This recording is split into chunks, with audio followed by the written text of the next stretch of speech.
자, 옷장 디펜스입니다. 여러분들 많이 기다리셨던 순서인 것 같고요. 알파경제 김종효 이사와 MBN골드 최현덕 매니저 자리했습니다. 어서 들어오십시오. 네, 안녕하십니까. 네. 자, 어제 우리 이 시간에 조금 시장을 이렇게 힘을 내고 낙폭이 좀 줄어들면서 우리가 조금 그래도 이제 오늘이죠. 내일은 그래도 조금 뭔가 있을 거야 이렇게 했는데 잘 맞추지 않았나 싶긴 한데 아니었나요?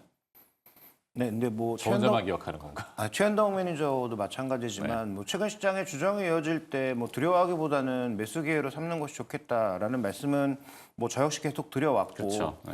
올해 들어서 연초 대비 지금 뭐 미국 시장 대비 우리 시장이 코스닥, 코스피 모두 상대적인 강세를 보여주고 있는데 저는 이게 일시적인 현상은 아니라고 보고 있습니다. 왜냐하면 중국이 지금 미국이 독점하리라고 예상했던 거의 모든 분야로 침투하고 있고 이걸 막을 수 있는 미국의 뭐 뚜렷한 방법도 없는 상황이다 보니까 그래서 현재 구간에서 상대적으로 밸류가 비쌌던 미국이 상대적으로 지금 더 강한 재정 정책을 쓰고 있는 독일과 중국에 밀리고 있는 이유를 생각해 볼 필요가 있는 거죠. 네. 그러니까 트럼프 대통령은 뭐 관세 정책 뭐 여러 가지 얘기하고 있지만 오히려 정부의 재정 정책에 대해서는 힘을 빼고 있는 상황이잖아요. 네. 작년에는 유동성 엄청 밀어넣고 그다음에 해외에서도 유동성이 들어올 수밖에 없는 조건, 달러의 초강세가 나타나면서 미국 증시를 안 사는 게 전략의 실수였다면 올해는 반대로 지금 뭐 5천억 유로의 자금을 집어넣는다고 한 독일이나 그다음에 정부가 대놓고 나서서 AI 산업 육성을 얘기하고 있고 여기에 얼마의 돈이 투입될지도 알 수 없는 중국에 투자하지 않는 게 전략의 실패인 거죠. 네. 그러면 우리는 왜 이렇게 상대적인 강세냐? 말씀드렸던 대로 미국 쪽에서 요구하는 바도 있고 중국 쪽에 부응해 갈 수 있는 바도 있으니 그런 업종들이 상대적으로 강세를 나타내고 있는 거죠. 그러니까 지금 어느 시장이 강세인지에 대한 명확한 판단을 우리가 유동성과 정책 두 가지 측면에서 본다면 이미 결과로도 나왔지만 답이 이미 나와 있는 상태다. 그래서 올해는 미국만 고집하시면 안 되고 물론 미국 종목도 충분히 빠진다면 사야 되겠지만 네. 신규 투자 관점에서는 어느 쪽에 투자의 방향성을 잡아야 되는지 국내에서도 어느 쪽의 종목군들의 움직임이 있을지에 대한 답은 어느 정도 나와 있다라고 보고 있습니다. 네. 결국에는 뭐 그거죠. 트럼프 대통령이 여러 가지를 막 하는데 그 말 뜻이 무엇인지를 풀어내는 거. 그러니까 저도 이제 가끔 집사람하고 얘기하면 막 설명하다 무슨 말인지 알지 그러면 모른대. 그러면 또 설명해야 되고 하잖아요. 그러니까 결국에는 그 말 뜻의 함의, 네, 요거를 잘 풀어내면 되겠다. 근데 뭐 그거는 제가 지금 할 얘기는 아니고 내일 아침에 또 해야 되고. 자, 그러면은 일단 시장 반등은 하고 있습니다. 뭐 반등이라고 봐야 되겠죠. 반전이라고 얘기하기는 좀 모호하고. 그러니까 어제 그 미국 증시를 보면은 참 여러 가지 일이 있었는데 네. 그 어제 우리 시간에 이제 캐나다가 미국에 전력하는 전력 공급에 있어서 25% 관세 부과 얘기를 했었고요. 어제 우리 시간에 밤쯤에 트럼프가 그 얘기를 듣고서 그러면 지금 이 캐나다에 또 관세 50% 올리겠다. 그러니까 지금 어제 저녁까지만 하더라도 이 트럼프의 관세 전쟁이 캐나다의 어떤 협상이 전혀 안 되고 어떤 최악으로 가는 듯한 그런 흐름에 있어서 장중 하락도 좀 나왔습니다만은 결국에는 캐나다가 이제 이 미국에 부과하는 그 전력 비용에 있어서 일단 중단하기로 했고 그 얘기를 듣고 트럼프가 다시 그럼 25% 관세 추가하는 거 나도 멈출게라고 한 거죠. 그러니까 어떻게 보면 그 관세 전쟁이 상당히 최악으로 갈 뻔했던 건데 그게 멈춰놨기 때문에 캐나다가 협상 수준으로 가고 있는 거고 이번 주 후반에 만나가지고 다시 협상을 한다고 합니다. 그러니까는 캐나다 쪽과 협상이 이제 진행되고 있는 거고 어제 말씀드렸지만 지금 중국과의 정상회담도 6월달에 이제 하는 걸로 얘기가 이제 나온 거거든요. 뭐 확정된 건 아니고 하자라는 건데 하자라는 이야기는 이 물밑에서 협상에 대한 부분이 진행이 되고 있기 때문에 그때쯤이면 했을 수 있겠다라고 나오는 거라서 이 모든 사실 업종들의 하락이요. 이 AI 모멘텀이 여전히 있지만은 트럼프 대통령의 어떤 관세 전쟁 이것 때문에 다 급락했던 부분이 있는데 이거에 대해서 가장 피해를 봤던 업종이 첨단 로봇과 뭐 반도체 같은 이런 AI 모멘텀을 갖고 있는 그런 종목들이 다 빠졌단 말이죠. 네. 그래서 오늘 보시면은 어제도 그랬지만은 이 로봇 관련주, 특히나 휴머노이드 로봇 관련주가 또 반등이 나섰고 오늘도 강한 모습이고요. 오늘 같은 경우는 삼성전자 하이닉스가 또 올라와주면서 이 반도체 장비 종목들, 그다음에 장비뿐만이 아니라 결국 이 미국 시장도 보면은 이 브로드컴이 또 올라서고 있고요. TSMC도 실적 발표하면서 이 두 달간의 실적이 작년보다 훨씬 좋았던 거 아닙니까?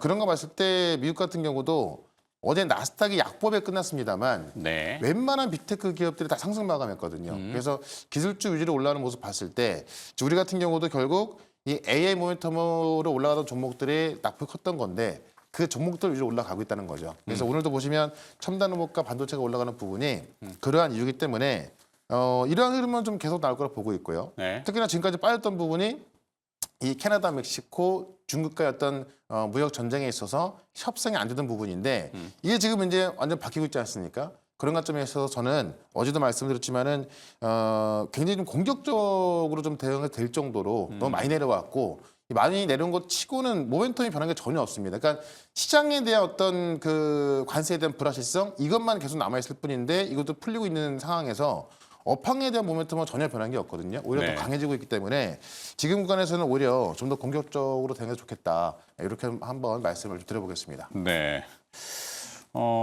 지금 구간에서 공격적으로 어디 뭐 로봇 쪽을 오늘 이슈로 잡으셨. 그러니까 로봇 AI인데 네. 이게 왜 그렇게 볼 수밖에 없냐면 지금까지 미국의 빅테크들이 많이 투자를 했던 거고 최근에 의심됐던 게 마이크로소프트가 이제 데이터 센터 취소하면서 좀 의심이 됐던 건데 네. 이거는 누가 보더라도 오픈 AI 때문에 취소하는 거거든요. 그거 외에는 어떤 자본 지출에 대한 축소 증거가 아무것도 없던 건데 지금 중국을 보게 되면은 중국의 샤오미가 지금 AI 분야에 5조 원 투자하겠다라고 또 발표가 됐고요.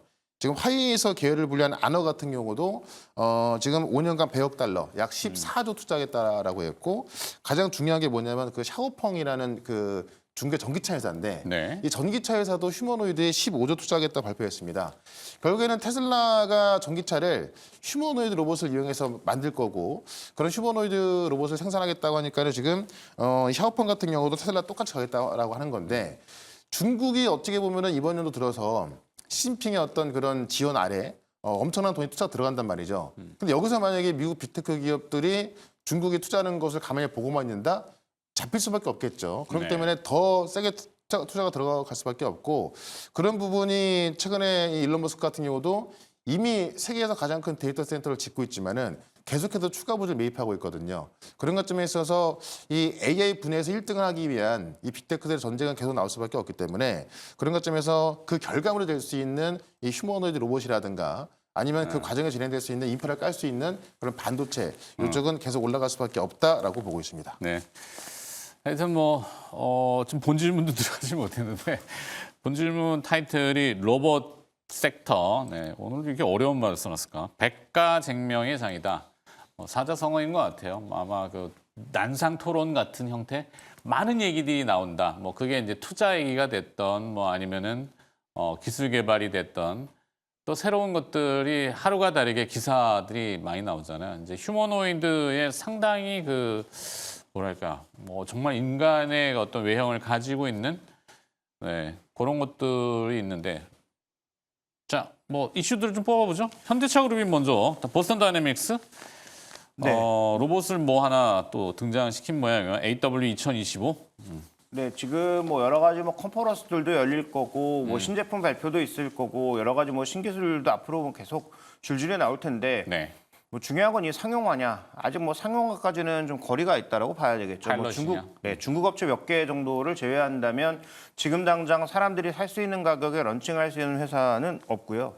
그다음에 지금 뭐 테슬라도 계속 뭐 강조가 되고 있습니다만 테슬라의 그 로봇도 진화하는 단계를 보여주고 있는 것이지 지금 뭐 상용화의 단계라고 얘기하기엔 조금 어설프죠. 여기서 말씀드리는 상용화는 제품 만들어내는 정도의 수준이 아니라 진짜 라인에 투입하는 시기가 언제일 거냐. 그다음에 라인에 뭐 의미 크게 부여할 수 없게 한두 대 정도 투입해서 1시간 일 시키는 게 상용화일까? 뭐 그 의미 없는 거 아니에요. 그래서 진짜로 일을 사람을 대신해서 시킬 수 있을 정도로 투입할 수 있는 시기는 아직도 멀었죠. 그런데도 불구하고 우리가 로봇에 관심을 갖는 것은 이게 뭐 전 세계 모두에서 화두가 되고 있기 때문입니다. 뭐 네. 중국, 미국 가릴 것 없이 우리도 마찬가지로 그래서 기존한 뭐 산업용 로봇은 현대중공업, 삼성전자, 현대차가 제일 잘하고 있었는데 여기서 이제 다 서비스 로봇이라든지 휴머노이드 로봇 쪽으로 본격적으로 진출하기 시작하면서 관심이 늘어나고 있는 것도 사실이고요. 향후 이제 사람을 뭐 대체할 것도 사실인데 그러면 로봇 껍데기만 잘 만드는 회사가 의미가 있나라는 것에 있어서는 전혀 동의할 수가 없죠. 결국은 얼마나 AI를 최적화시키는 게 핵심일 거고 그러면 국내에서 AI를 잘하는 회사가 있느냐? 아시다시피 없잖아요. 그래서 국내에 이제 로봇 관련주에서 장기적으로 투자할 만한 종목은 없으나 네. 이게 이제 말씀해 주셨던 것처럼 현대차가 뭐가 나온다. 다음에 컨퍼런스 뭐가 대기하고 있다. 이런 게 나오면 나올수록 관련된 종목군들의 트레이딩 기회는 늘어날 수밖에 없다라는 거고요. 그다음에 이제 그 안에 들어가는 뭐 일정 부분의 감속기라든지 뭐 관절이라든지 그 안에 들어가는 다양한 부품들에 대한 관심도 올라갈 수밖에 없겠죠. 그래서 저는 뭐 결론을 말씀드리면 올해 내내 트레이딩 기회는 계속 존재하고 있다. 올해 없어질 수 없는 테마 중 하나다라는 것은 저도 동의하고 해야 된다라고 보는데 투자는 역시 고개를 좀 갸웃할 수밖에 없다 이렇게 보고 있습니다. 네. 그렇죠. 선택이 저기 하니까. 근데 뭐 쭉 듣다 보니까 로봇도 인간을 언젠가는 대체하겠죠. 근데 사람의 노동이라는 게 사람은 이제 중간에 보면 점심시간 먹어야 되잖아요. 오늘 앞에 식품주도 다루긴 했는데 로봇도 1시간 일하고 나서 밥 먹으러 가야 된다 그러면은 로봇이 밥 먹으러 가는 건 결국은 충전하러 가야 되는 거 아니에요. 여기 선 달고 있지 않는 이상은 뭐 선을 달고 있으면은 행동에 자유롭지 않기 때문에 그거는 휴머노이드나 뭐 협동 로봇의 진정한 의미가 아닐 거고 만약에 이제 독립된 개체로 왔다 갔다 하려면은 하여튼 1시간마다 충전하러 가야 된다 그러면 그게 뭔 소용이 있겠나 싶기도 하거든요. 어때요? 그런 의미에서는 좀 발전은 결국엔 에너지 배터리인데. 그래서 이제 이 전고체 배터리가 이 휴머노이드의 게임 체인저가 될 수 있다라고 보는 겁니다. 왜냐하면 지금 이제 아직 이제 양산에 든 로봇이 아직 없다 보니까는 네. 이번 연도부터 이제 중국도 그렇고 이제 본격적으로 양산에 들어가는 거잖아요.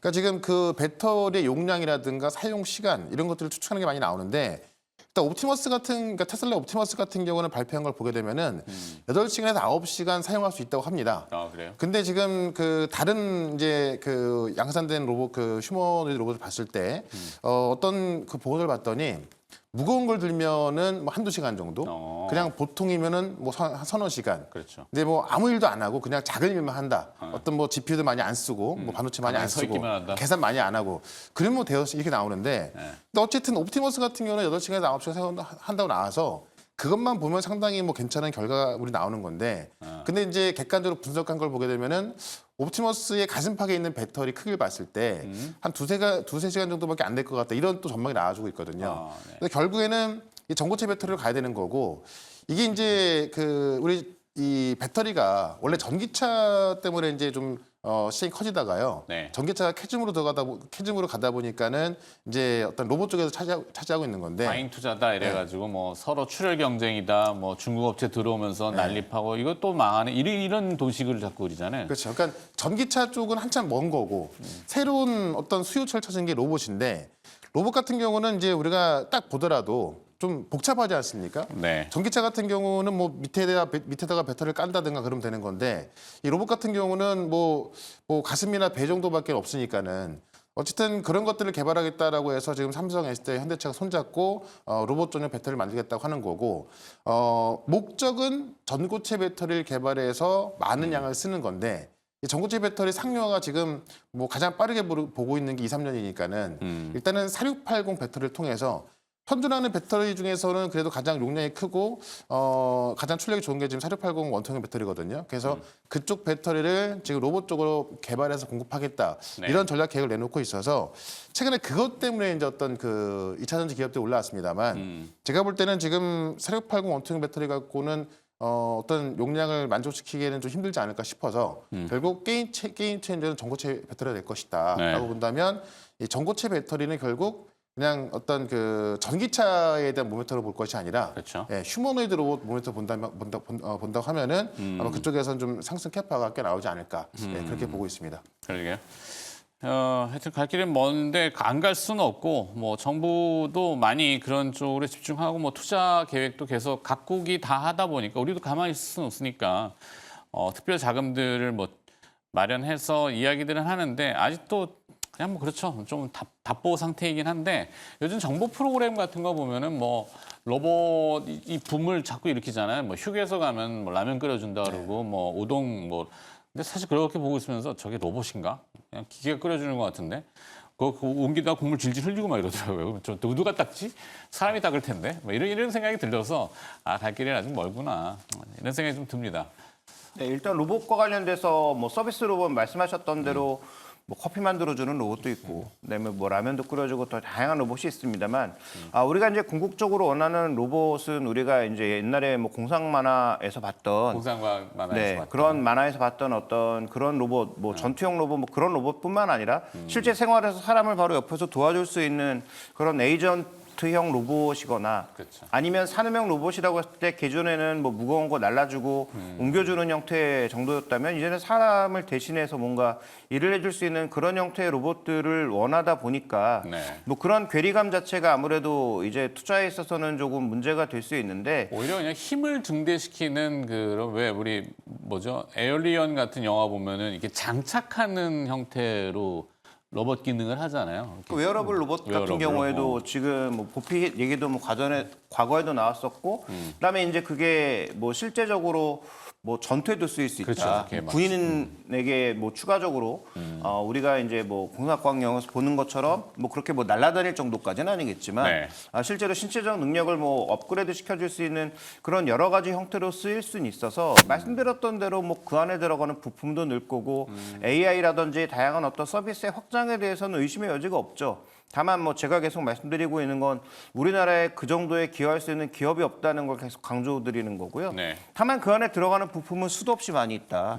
뭐 삼성전기나 LG노텍을 포함한 뭐 종합 부품사도 당연히 들어가겠지만 반도체도 들어갈 거고 배터리도 들어갈 거고 감속기도 들어갈 거고 뭐 그렇지 않겠어요. 그래서 네. 오늘 NH투자증권의 뭐 스몰캡 팀에서 낸 리포트를 보니까 올해 이제 코스닥의 주요 화두 하나로 로봇을 꼽았더라고요. 네네. 그래서 말씀드렸던 것처럼 이들 종목에 대한 전체적인 트레이딩은 올해 내내 유지될 가능성이 있으니까 그래도 좀 숫자가 나오는 종목군들을 중심으로 바라보시는 것은 저는 뭐 나쁘지 않다라고 보고 있습니다. 그렇죠. 로봇 하면 요즘 이제 워낙 보고서들도 많고 그래서 내용들도 이제 구체화되고 예전에 뭐 두루뭉술한 아까 얘기했듯이 라면 끓여주는 형태가 뭐 커피 내려주기 로봇으로 보기는 조금 애매한 부분이 있는데 로봇으로 그냥 칭하잖아요. 근데 진정한 로봇은 조금 더 구체화된 기술이 발전된 뭐 LM 가이드 아까 우리 뭐 했던 리니어 모터 그다음에 이제 또 어떤 뭐 베어링 기술들 이런 것들을 좀 찾아 들어가면은 관련 기업이 분명히 또 있긴 있죠. 하여튼 뭐 구체적인 것들. 어떤 게 오늘 준비된 기업이 또 그런 기업 있지 않아요? 저는 이제 최근에 제가 휴머노이드 관련해서 뭐 클로봇이라든가 이런 종목들을 많이 말씀드려서 네. 지금 오늘은 이제 그와 관련된 종목 중에 하나를 말씀드릴 건데 근데 클로봇 같은 경우도 이제 실질적으로 이 딥러닝하는 솔루션을 개발해서 실질적으로 많은 기업들에 들어가고 있고 네. 최근에 뭐 레인보우라든가 가장 중요한 게 이제 중국에서 로봇 양산을 시작하는 게 유니티 로봇인데 유니티 로봇에서 지금 클로봇이 들어가고 있거든요. 그러니까 사실 우리나라 기업들이 제가 볼 때는 하드웨어 쪽에서, 그러니까 이 액추에이터 쪽에서는 사실 중국을 따라잡기가 좀 힘들 수밖에 없기 때문에 힘들어 보입니다만은 솔루션 쪽 같은 경우는 클로봇 같은 경우도 이미 중국의 유니트리에 독점 공급 들어가고 있고요. 중국의 유니트리뿐만이 아니라 이제 양산을 시작하는 몇 개의 기업들 들어가고 있거든요. 그래서 그런 점에 있어서 국내에서도 이제 어떤 그런 솔루션 쪽으로 가는 기업들은 꽤나 유망한 기업들이 많이 있기 때문에 좀 볼 필요가 있고 특히나 휴머노이드 관련해서 지금 내가 이제 당장 못 느끼기 때문에 이걸 좀 약간 좀 뒤로 밀어놓으면은 지금 우리가 이 AI 같은 경우도 챗GPT로 검색하는 정도만 느끼는 거지 실질적으로 많은 일반인들이 AI를 갖고 뭐 돈을 벌거나 그러지 못할 거란 말이에요. 근데 그런 와중에 엔비디아는 몇 배 올라갔지 않습니까? 네. 그러니까 지금 사실 그 휴머노이드 로봇 같은 경우도 아직까지 우리가 느낄 정도가 아닙니다만은 저는 언젠가 한번 놀러 갔더니 로봇계가 막 돌아다니는 곳이 있더라고요. 어떤 네. 펜션을 갔더니 되게 신기했었는데 이게 이번 연도부터 양산이 시작되는 거기 때문에 아마 내년 이맘때쯤만 된다 하더라도 꽤 많은 휴머노이드 로봇 그러니까 제가 앞서 말씀하셨던 뭐 그 조리해주는 그런 단순한 그런 그 협동 로봇이 아니라 네. 휴머노이드 로봇을 많이 볼 수 있지 않을까 또는 많은 영상을 통해서 올라올 것 같고 중국 같은 경우는 지금 그런 휴머노이드 로봇이 또 순찰하는 것까지 많이 나오다 보니까 네. 저는 꽤 빨리 올 거라 좀 보고 있거든요. 그래서 이쪽은 좀 절대 놓치면 안 된다라고 보고 있기 때문에 계속해서 이 첨단 로봇, 이 휴머노이드 로봇을 말씀드렸던 거고 네. 가장 중요한 게 양산이 되는 거기 때문에 제가 볼 때는 그런 날이 얼마 남지 않았다라고 보고 있는 거고 많은 투자은행들이 그래서 뭐 2030년이라든가 5년 뒤의 전망을 상당히 크게 보고 있습니다. 그래서 그런 관점에서 휴머노이드 계속 봐야겠고요. 이 꼭 로봇뿐만이 아니라 결국 이 로봇도 이 온디바이스 AI 하나라 보고 있는 거거든요. 네. 결국에는 별개가 아니죠 항상. 네. 네. 하드웨어뿐만이 아니라 이제 로봇을 움직이고 어떤 자율적으로 행동하고 이런 것들이 가장 중요한 거기 때문에 그것을 움직일 수 있게 해주는 게 결국은 반도체를 통해서 학습하는 거고 학습을 통해서 이제 어떤 결과물로 나오는 거기 때문에 그런 쪽의 종목들이 아직은 안 갔단 말이죠. 그러니까 휴머노이드 로봇 관련해서 종목들은 꽤 올라가는 게 있습니다만은 네. 반도체 쪽에서는 아직까지 좀 많이 못 올라가는 게 많아서 오늘은 뭐 그런 쪽의 종목을 하나 좀 준비했습니다. 타이틀 나왔네요. 관세를 이길 첨단 로봇. 네. 돈 벌어주는 로봇인가? 그러니까 이 관세 때문에 지금 시장이 어려운 건데 뭐 이슈는 그렇죠. 제가 이걸 어디에서 이제 초점을 좀 맞춰봤냐면은 우리 엔비디아가 막 5배 올라갔을 여기서 때도 다 얘기해버리면 뒤에 김종인에서 할 얘기가 요것만 없는 거지. 말씀드릴게요. 엔비디아가 5배 올라갔을 때도 우리 금리가 미국 금리가 6%까지 올라가는 그런 시대에 더 많은 돈을 벌기 때문에 올라갔던 건데 네. 로봇도 지금 그럴 상황이 되고 있거든요. 양상이 되는 거기 때문에 그런 관점에서 오늘은 첨단 로봇 직접적인 수혜주는 아닌데 이 로봇을 움직일 수 있는 그런 반도체 관련주 하나 말씀을 드려보겠습니다. 연관성 있는. 네. 하여튼 관세 이슈를 이길 수 있는, 극복할 수 있는 로봇과 연관된 반도체? 결국 이렇게 되네요. 좀 복잡하긴 하지만. 기업 준비하러 이동해 주시고요. 네, 최현덕 매니저였습니다. 자, 김종민 교수한테 다시 바통에 넘어와서 뭐 쭉 했는데 똑같은 이슈일 거예요. 오늘 시장이 또 올라가니까. 오후장 디펜스 전략을 어떻게 정해 볼까요? 네, 어제는 저는 뭐 기존 주도주 뭐 방산조선 뭐 이런 것도 좋지만 뭐 소외됐던 뭐 철강이나 화학 뭐 이런 것들도 한번 뭐 쳐다보자라는 말씀을 드렸고 전반적으로 적어도 만기일까지 시장에 크게 무너지는 없다라고 보고 있고 어느새 제가 생각한 만기 지수 부근으로 뭐 회귀하고 있는 상황입니다. 그래서 네. 전 뭐 만기까지는 큰일 없다라고 보고 내일이 있고 만기죠. 네, 만기 이후에 어떤 방향성이 설정되는지 정도는 우리가 좀 지켜봐야 되고요. 또 마침 미국의 뭐 물가지표 이런 것도 맞물려 돌아가니까 뭐 관세 얘기와 더불어서 이제 그런 것들을 좀 살펴봐야 될 것 같고 또 하나 포인트는 결국 이제 반도체 소부장 쪽도 계속 말씀드리지만 미국이 줄이는 게 의미가 없습니다. 왜냐하면 미국이 주는 만큼 중국이 늘어납니다. 아까 이제 최현덕 매니저께서 구체적인 이제 기업들의 금액까지도 말씀해 주셨는데 저는 그거 아무 의미 없다고 보는 게 정부가 대놓고 밀어주고 있는 상황이죠. 알리바바 보고 돈을 풀려고 했단 말이에요. 그러니까 네. 알리바바가 일종의 지금 무슨 역할을 하고 있습니까? 스스로의 성장 모델이 더 이상 없잖아요. 그래서 VC 역할을 하고 있다니까요, 중국에서. 그런데 그런 알리바바 뒤에 있던 마윈까지 불러서 돈 풀라고 얘기를 했고 정부가 돈을 풀고 있고 감세 정책 뭐 당연히 나올 거고 그래서 중국 쪽도 앞으로 뭐 기술이 발전하면서 뭐 대출이 올라가긴 하겠지만 지금 당장 로봇 만들고 데이터 센터 짓고 하는 데는 어쨌든 외부의 부품이나 그런 여러 가지 장비나 소재가 필요하다. 그러면 어디서 가져다 쓸 거냐? 여전히 뭐 미국에서 가져다 쓸 거냐? 미국은 수출입이 막혀 있으니까 유럽이나 다른 국가 쓸 거고요. ASML 최근에 돌아선 거 보십시오. 네. 그렇게 중국으로 아무것도 안 할 것처럼 하다가 미국이 압박하니까 우리 중국이랑 거래해야 되겠네 입을 싹 씻고 바꾸고 있잖아요. 여전히 그 비즈니스 세계 국제 관계에서는 그런 일들이 앞으로도 허다하게 벌어질 가능성이 높다라는 측면에서 본다면 네. 관세에 집중하시지 말고 반도체 소부장도 여전히 늘어날 수밖에 없다라는 쪽에 초점을 맞추시는 게 좋을 것 같습니다. 네. 타이틀에 너무 집중하다 보면은 뒤에 진짜 모습을 놓칠 수 있다. 이 얘기를 하시는 것 같고 뭐 맞는 얘기 같습니다. 자, 오후장 디펜스 들어봤고요. 알파경제 김종효 이사였습니다. 고맙습니다. 감사합니다.